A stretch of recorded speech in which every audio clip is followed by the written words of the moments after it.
You are listening to the People Centric Podcast, where we talk through the toughest challenges that people face at work and give practical advice to fixing those challenges.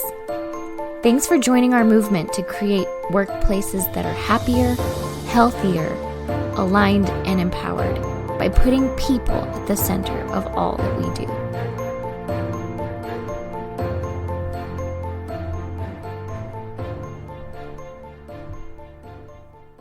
Hey, people-centric leaders, it's Stephanie Anderson, and I think we've got a good topic for you here today. I don't know about you, but it seems like people are panicking. Feels like they're panicking just a little bit, and maybe a lot of it. Everything is fine. Everything's fine. It's fine. It's like that meme of the dog in the dumpster fire, right? Everything's fine. And we're recording this on a certain day, and you may hear this weeks or months later. And hopefully, maybe things feel less panicky by then. But today, it just seems like people are panicking, and it's not just the state of the world. We work in a lot of companies, and it just feels like people are on edge and they're panicking. And so maybe in a little contrast to our last episode, which if you didn't listen to that, kind of like reasons to celebrate. What do you do when you really are like, wow, everyone around me is panicking? Maybe I'm panicking. And what the heck do you do? Because everyone's coming and telling me the sky is falling. Here's what's happened. And maybe I'm looking at it and saying, wow, those are some really good points, right? That is happening. Those things are true. What do you do? And so we wanted to have a conversation about this today to really say, like, let's break down what's happening in that moment. If you as a leader and are in a room and there's panic or your team is panicking or maybe you're panicking, what's actually happening and why does your response really impact the team? And again, I know you're like, it's because I'm the leader. But I think there's specific things that are happening that our team kind of broke down that we wanted to talk about and maybe help you if you feel like you're in this situation where you're like, just the sky is falling, everything's on fire. What do I do? How do you give a good response or a better response in this situation? So, on the podcast with me today, I have Diana and Bethany. So, I'm excited to hear both of your thoughts because you're totally calm, right? No panicking? There's panicking over here. Oh There's no. a small child with me. She's panicking, but Oh no. okay. Maybe we can give you advice on how to lead that better. That would be great. I could use it. I feel like we're gonna owe your children like a royalty. They were not paid actors for this podcast, but maybe they should be. Poor kids. But Definitely. Yeah. Well, let's not, we don't have to put anything in writing yet, but maybe we yeah, should. well, we'll see. We'll see what the response is to know what the kids are due. I mean, probably at least a cookie. We'll give everybody that. So, which is our first solution to panic. Snacks. People love snacks. Just feed them. It'll make them happy. A lot of my panic comes from hanger, so I think that's valid. Yeah, yeah.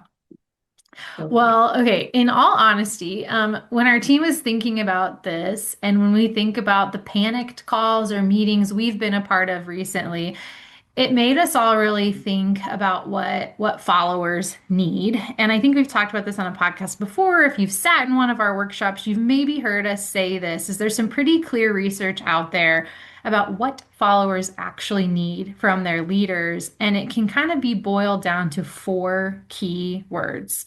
It's trust, hope, compassion, and stability. Trust, hope, compassion, and stability are what people need from their leaders. And so we were saying, like, actually, when there's panic, you can think about those four things, and probably one of them drops for you as a leader. Like when you're stressed, you are not operating at your best self in those four things. And what we often see or what we experience is that one of those things probably drops for you more often. And so we thought we would just talk through each one of those four things and like what does it look like when you drop, hope? And like what would that response sound like? And how can you combat that? So, first, just to open the floor, full transparency of those, which do we feel like Oh either we man. dropped the most or we see dropped the most? Okay, well, I'll fall on the sword and just say that I think when stress or panic happens, I am more likely to drop hope and compassion. I'm gonna make sure that you guys still trust me because I'm a trustworthy human and I'm on top of things. So I think you'll feel very high level of trust. And I think you'll feel stable because I'm gonna be like a steady Eddie, right? I am gonna grind and do the things that need to happen, but I am not going to be very compassionate about it. And I will also not shine a hopeful light. There will be no joy. It will be very real. So I think that's where I was kind of like, okay, if we're talking about stress, I'm the first to admit that I drop hope and compassion hard. Mm, yeah. I mean, same. I don't know. I have always felt like I am calm in an emergency Mhm, mhm. situation. So like yeah, for me, the stability is really there. I will, tie up my boots and get it done. Like you can rely on me to find the solution. So absolutely, I think I do the trust. I will give a pep talk from time to time. I will, like, so like maybe on the hope, or at least I'll be like, hang in there. We're gonna make it through a minor pep talk. I think for me, the one that drops is the compassion as well, because I'm either like, get out of my way and I just will solve this, or it's like, buck up, buttercup, which was a common phrase in my house growing up. We're just like, you just got to buck up and we're just going to make it through it. And like, I kind of don't really care that it's hard because it's hard for everyone and I don't want to hear about it. Yeah. And then I'll speak to the other side for, this is a good example of the people who drop compassion and hope. But I think there are a lot of people when panic happens, they drop stability and they start choosing to do weird things. Like Yeah. I saw a leader one time who like the whole system was down and they couldn't deliver the thing they needed to deliver. And the leader started cleaning stuff. It was like, that's a weird place for you to be, emptying trash cans and like wiping down counters. I'm confused as to why that is what you wanted to do. But okay. But in that leader's mind, they were like, I'm being very compassionate. I'm out here with them Mm. while the Yeah, like team I'm is taking out the fixing stuff. trash while you are trying to solve the problems. Totally. So it was like, I'm building compassion and I'm showing you that I'm part of you and I'm going to be here if you need something. But the stability wasn't there. And I saw some of the other people, the employees, look at this leader and just be like, what are you doing, man? This is not helpful. Yeah. This is not, and it kind of made them waver a little bit on the like, am I safe? Right. It immediately went to am I safe with this leader at the helm? This feels wrong. Hmm. Hmm. Um, and I think that when certain things drop, it calls into question what's going on for real.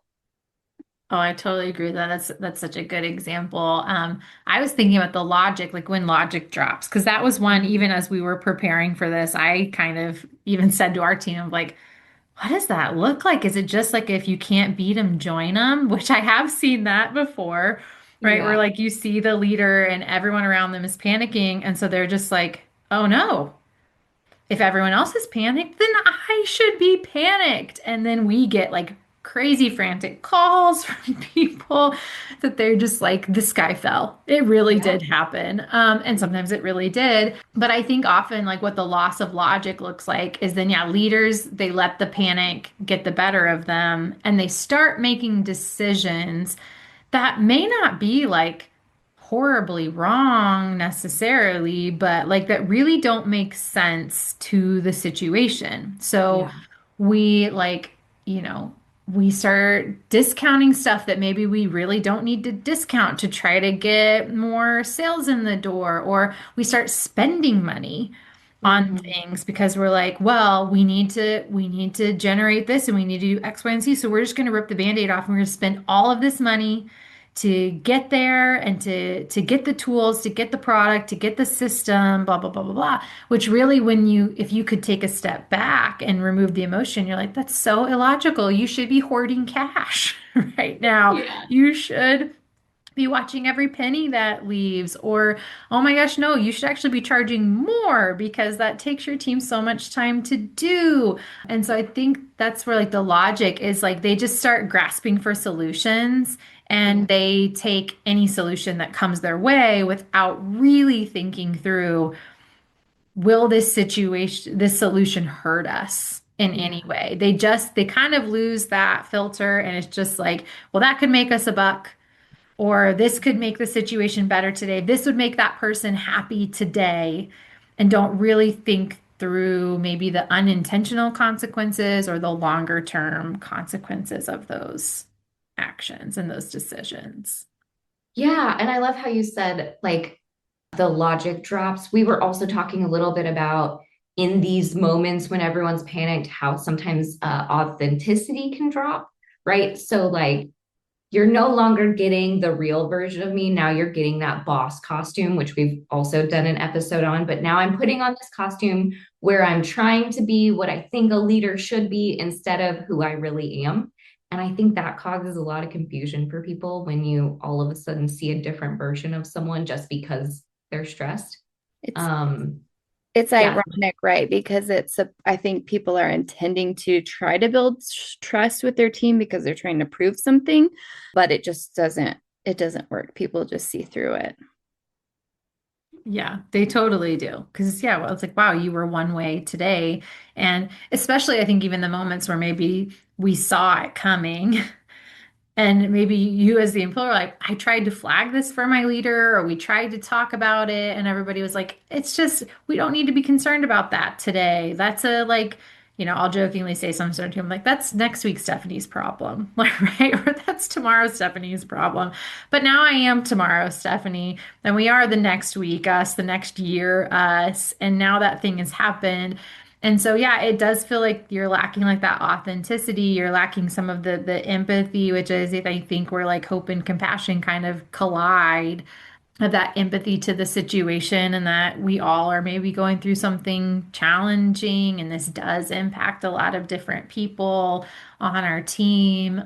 Yeah, I think it's easy in those moments to lose sight of one of these things, and I think, you know it's a good self-reflection as a leader to like think through those four, like again, hope, trust, stability, compassion, like which one drops away most often for you, and kind of having like an honest look at yourself of like, I don't like that my answer is the compassion.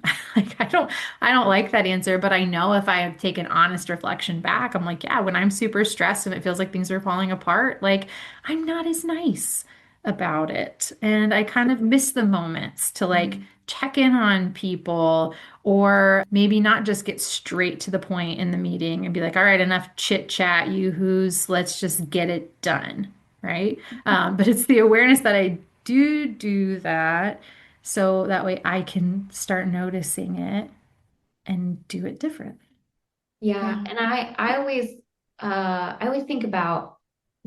I think about it more so in the terms of like when my friends are panicking, right? When my colleagues are panicking, when my peers are panicking. I don't, I think as a leader, I don't, I try not to think about panic, right? I'm like, no, we're just going to keep moving forward. But I think as like a colleague, I want to fix it. And so then I'm like, okay, if hope is actionable, if compassion is actionable, if trust is actionable, and if empathy are actionable, how do I make sure I'm doing all of those things? And some of those words don't really sound like actions, but I totally think that every one of them is. Like, I think that hope is an action, and you can't just like give a pep talk and it be hopeful, right? I think it's what do we do next? And where are we going to go together? And how can I help you? I think the same with compassion. I can commiserate, but if I'm not trying to actively do something to show that I am compassionate with you and I understand where you are and I meet you where you are, then compassion flies out the window. So I kind of try to think of it as like, what am I going to do in each of these things? to make sure that I'm showing them and make sure that I'm aligned with the people who are next to me and going through this with me. Yeah, that's really good. And maybe we can like break those down a little bit of like by each one of like what do you do to show in a panic stability, hope, compassion, trust? Like what do you do? What do you do? Help. Well, one of my questions, I guess, was, and full disclosure, because there was that panic child on my lap earlier, I did step away from it. So hopefully I didn't miss this. But when you talk about hope specifically, my question is like, what if you really, what if you're the leader and like it really does seem hopeless? Like, what do you, how do you respond with hope Yeah. in those moments? Yeah. Well, and I think that happens to a lot of us. I mean, I keep bringing up COVID. It was years ago, but like COVID felt hopeless for a while. There were days where it was like, no, none of us are going to make it out of this, right?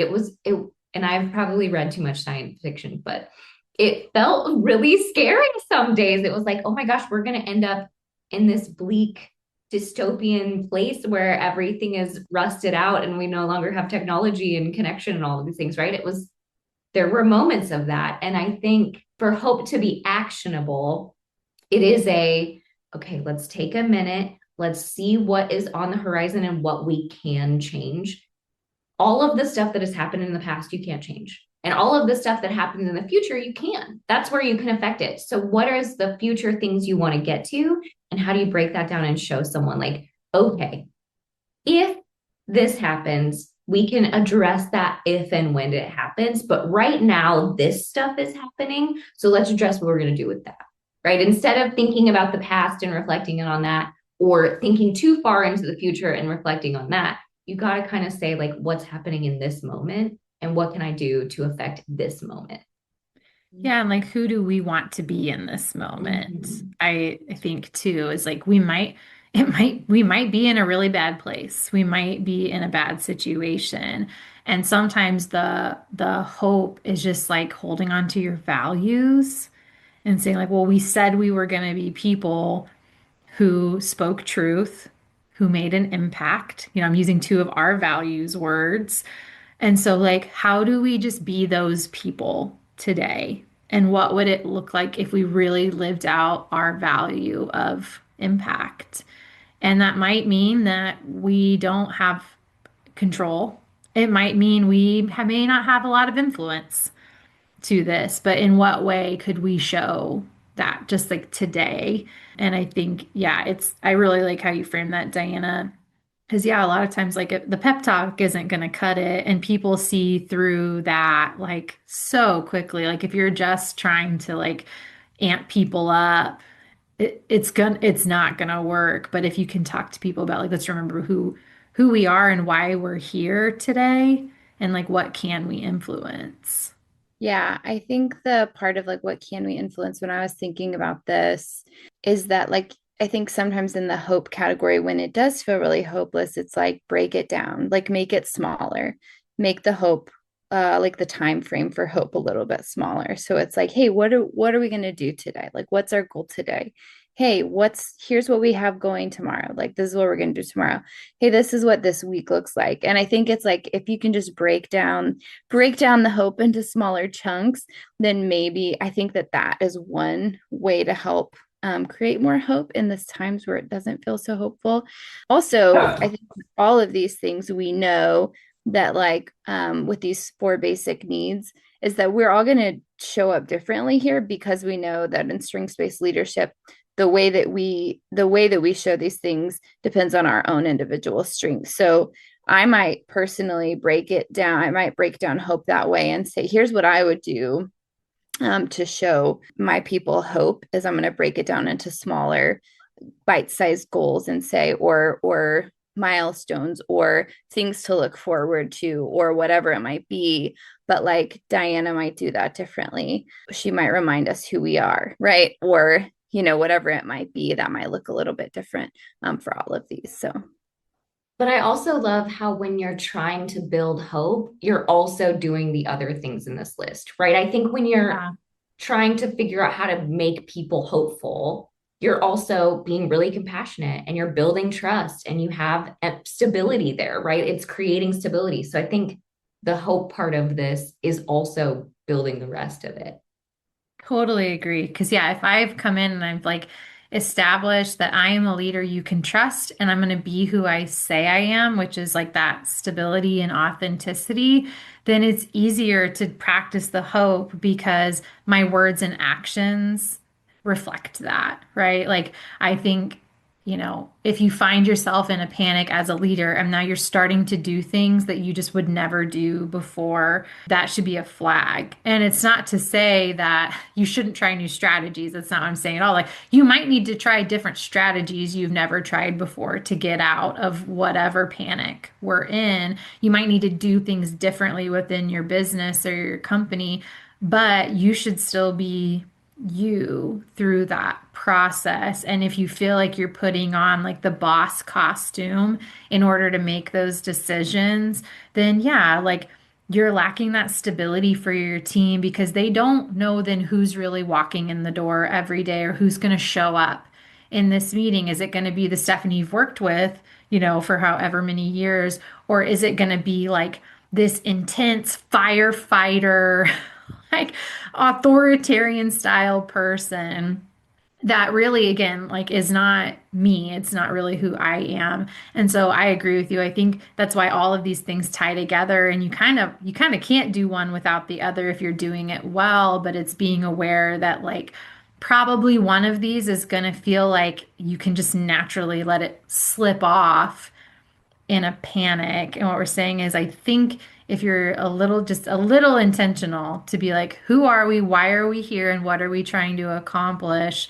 That it's easier to practice the, hope, compassion, stability, trust, even in a moment of panic. Yeah. Yeah. And I think sometimes like don't overthink some of these things, but I think that sometimes it's just a little bit easier than what you might think. So sometimes it's like if it's building trust, like maybe you have to like maybe it is taking a minute and like being honest about like the current situation and saying like here's what is really happening, right? And then it's like for compassion to be able to say, I think when we talked about like dropping compassion that you guys mentioned at the beginning, right? Like sometimes it's again, I think about parenting a lot, right? So if my kids are in a panic because somebody's hurt, somebody's bleeding, it's pandemonium, right? Like if I don't acknowledge the blood and like that they got hurt and I'm just trying to fix it, even though I'm like, I'm gonna fix it, everything's fine. I'm gonna but if I don't stop and say, hey, I know that hey, I know you hurt yourself. It looks like you're bleeding a lot. You're going to be okay. Here's what I'm going to do. Right. And it's the same with adults in those situations to be able to say, like, you can jump in and start trying to solve the problem. But if you don't stop and say, hey, I know you're scared. I know you're frustrated. I know you're worried about this, or like, tell me what the thing is that you're most worried about. Like, it just goes a long way. And then creating that stability, the thing that I don't know if we've said yet, and maybe you guys did and I didn't hear it. One of the things I don't think we've said yet is to like bring other people in. I think with the stability is like, you don't have to solve the problems yourself. Like make sure you're inviting the rest of your team in to help solve the problems and say like, let's create like whatever solutions we can together. Let's put all of our brains together. I love that because I feel like you just totally hit like the logic part of this, right? Is like, yeah, like we have to be real about the situation. We're like, yeah, you're hurt. We are hurt. I am hurt. That is really what's happening. We're not like doing a toxic positivity thing here and just pretending like everything's fine. Like it is hard. This is really happening. But I like how you tied all of those things together with logic because if you're being logical in this situation, you should be being compassionate. You should be a stable, like consistent person and sharing with your team, like, here's what I think we need to do. And absolutely love your point at the end too of like, yeah, logic is most powerful in groups of like, let's use the power of our collective intelligence in this moment to say like, who has a good idea and not just like sequester ourselves as leaders in our offices and then come out and be like, I've figured out what we're all going to do. And then like everybody on your team just stares blankly back at you, because some of them probably agree with you and some of them probably disagree with you, but you could bring them in on this to help you solve it. And I think that's another huge piece of honestly like the hope is that we're not doing this alone. Like you aren't operating in as much isolation as you might feel you are in a leader in that moment. Like when you are the leader and everyone's panicking, it feels so isolating and so lonely. And I think that was a great reminder, Bethany, that like you're really not alone in this unless you choose to be alone in it. It's a really great reminder. Yeah. And I also love that you kind of spoke to being a human, right? Like just because you're a leader doesn't mean you don't have to stop and be human and be you, right? You can't put on the leader costume and be like, now I have to do these things because that's what it says about leadership. Like you do have to be a human and you do have to like empathize and compassion and breathe for a minute and bring other people with you and do it together. Definitely. Well, gosh, I think this was good. I mean, Yeah. Yeah. I'm like, I liked this.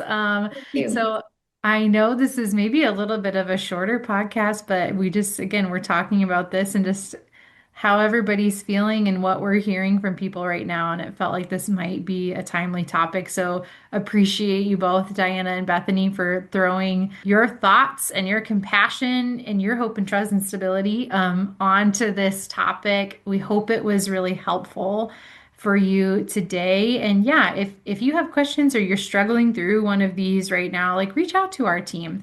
Like maybe we can help be your brain trust on like how do you practice those 4 things in a moment of crisis or when everybody's panicking. We'd be happy to be a listening ear and a sounding board for you. So reach out to us. We love to hear from you guys. And thanks so much for listening. We'll see you back soon.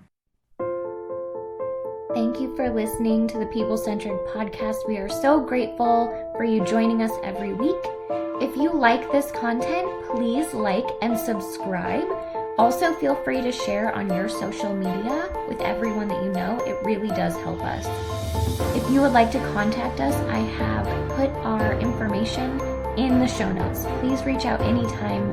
We love hearing from you. We will be back next week with a new topic.